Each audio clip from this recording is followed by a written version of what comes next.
Let me just... Hey friends, welcome back. Now let's explore one of the most often seen issues when it comes to creating measures and calculate columns in Power BI, which is the so-called circular dependency error. So maybe you have experienced this in your own projects and you did not know what actually happened and why it happened. So let me just show you when it appears and how we can solve it. So at first, you can see here I have my file open, and the file just contains my three tables: employees, orders, and suppliers. So you can download this from the resource section, or you can use your own file if you want. So all I did was just importing the tables here, and this is just a basic visual which is inside. So let's go to the data view here, and in here let's refer to the orders table. Okay, it's already selected, and if you select the table, then also the table tools appear up here. And now I want to create here a new column. So it will be a calculated column. So let me just click on new column here.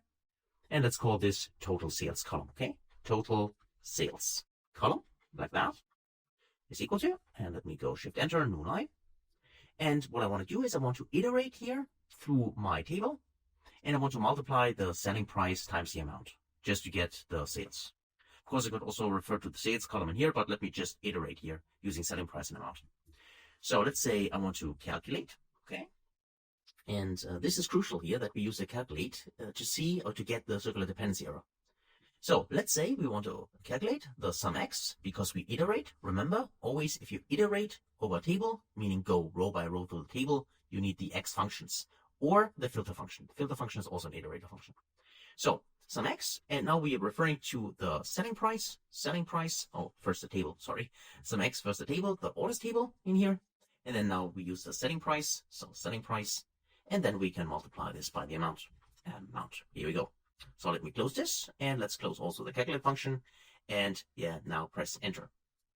So we can see that the total sales column here is fine, right? So we can 60, 486, and so on. And of course, if you would multiply here, in this case the amount, 24 times 2.5, then you should derive a 60, so that's fine. Okay, so let me just check this here, and now let's create another measure. Let's say an indication, okay? Let's say just if the sales are greater than 200, then it is high sales, and if it's below 200, it's low sales, for instance. So let's do that. Let's create a new column in here, and let's call this sales classification column, okay, for each of the orders, so row by row, and column, let's spell it correctly, column is equal to, let me go to new line. And now let's say if, in this case, and now I'm referring to the total sales column, so total sales column, if this orders total sales column, if this is greater than, as said, 200, just use any kind of value you want, then it should be high. So let me then put in a high in here, high, or high sales, for instance, and other one, otherwise, if this is wrong, then I want to use low sales, like that. So put it in quotes, let's close this, and we would expect normally that everything works fine, right? So let's give this a try, but actually check this box. And you see that a circular dependency was detected, orders in here, right? So obviously we are not able to create this column. We can see a little triangle here as a warning because this has currently an error. So still, let me just check that. Okay, obviously we got an error in this measure. So why does this happen actually right now? Well, the problem is actually the total sales column, this one here. And actually what's quite interesting is actually if we try the following. If we copy this here, Control-C to copy it, so we don't need to, let's actually use everything, Control-C to copy it. And let's create a new column.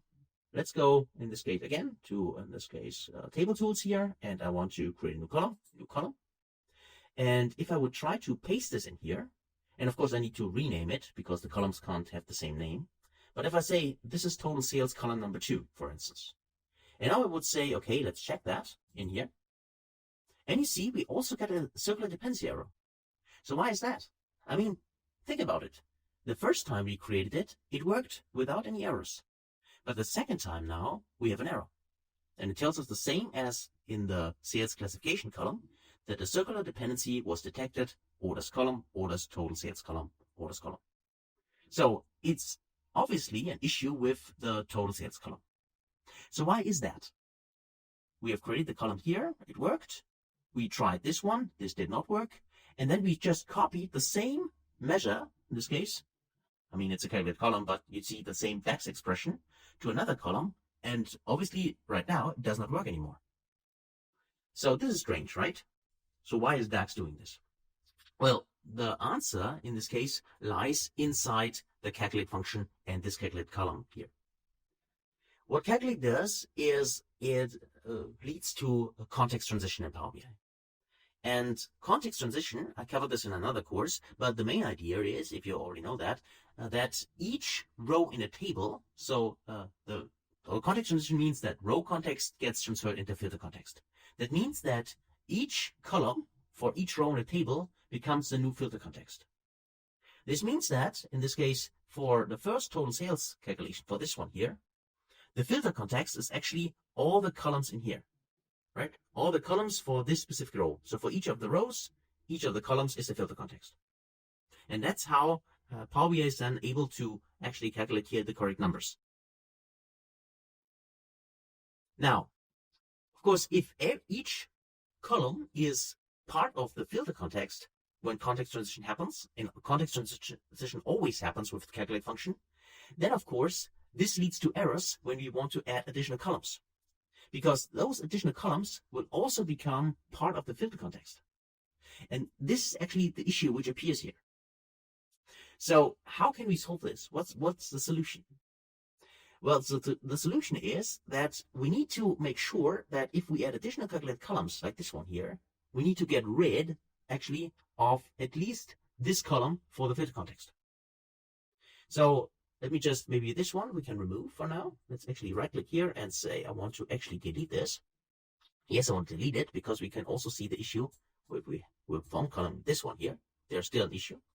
But now let's fix this. And the solution is, in this case, this one. So if you go to the total sales column here and you just modify this a little bit, just to make sure that this calculation here does not affect here our new column, which we add here, the sales classification column. So we can do this by simply add here an additional context, in this case the filter here, because calculate always requires an expression, and then we modify the expression by the filter here, so by this additional filter, and this filter is always a table. And there's also calculate modifiers like remove filters, for instance, right? And we can do that. We can say remove filters, and then we just need to refer to what kind of filters do we want to remove. And in this case, we want to remove the filter which is applied on the sales classification column. So if I say sales classification column, this one here, and I press tab like that, okay. Now we need to close, of course, also the calculate function. And let's just see what happens now to the sales classification column if we do this. So let's press the checkbox, press enter. Okay, here we go. And now let's go one more time to the sales classification here. Okay. And now let's actually click on the checkbox here, check it. And you see, obviously now this works. So obviously the circular dependency error is not there anymore. And the answer or the explanation for that, one more time, is that if we use the calculate function here, we implement context transition. And context transition means that the row context, the filter context gets, the row context gets transferred into filter context. That's it. Okay, so that means that in this case, for each row, each column is the filter context. And because this depends as a filter context on this measure, and this measure is based on the total sales column, so we have a circular dependency between those two columns. And to break this circular dependency, that's what we can do. So we can remove the filter context, in this case, from this column here. And this means that the sales classification column is now not dependent on the total sales anymore. And that's why we don't have a circular dependency anymore. And that's why we now have the correct numbers here and don't have any issues anymore. Okay? So this is just one example where circular dependency can appear. There are other examples as well, but this is one. And just in case you experience this in your projects, then now you need to know how to fix it. Okay? So hopefully that was interesting to you. As always, thanks a lot for watching, and I can't wait to see you in the next video. Until then, thanks guys.